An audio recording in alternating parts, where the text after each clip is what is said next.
The first use of a riding stable can be traced back to Egypt in 1300 BC. A massive riding stable, capable of holding 480 horses, was discovered during a dig of an ancient Egyptian city. Horses were an important element of Roman life. Whilst the stables before you are not that old, Drove Road, where they stand, is believed to be the site of a Roman road. It is therefore very likely that the stables have always been in operation around this area.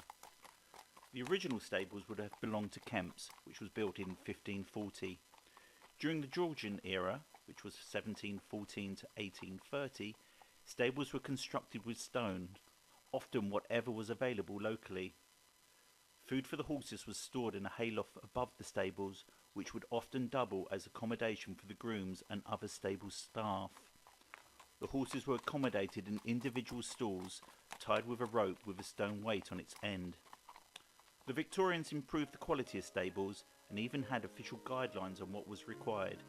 This included damp-free floors, draft-free ventilation and improved drainage. Stables at this time were also an indication of wealth, and the rich would ensure they had the finest horses and best paid staff to look after their status symbol. During the 1960s and 70s, the riding stables were run as a private concern. People could either house their own horses here or pay to rent one for riding lessons. By the end of the 1980s, the site had been sold and the current house is built. Often close by to the stables would be a coach house.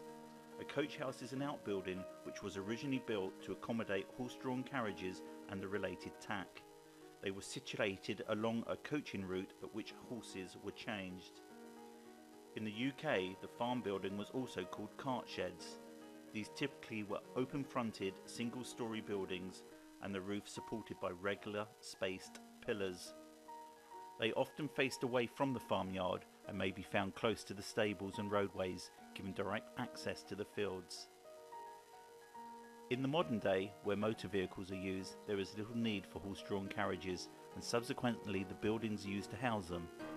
Whilst many coach houses have fallen into disrepair, many have been converted into other uses such as workshops, retail shops, bars, restaurants, storage buildings or holiday rentals.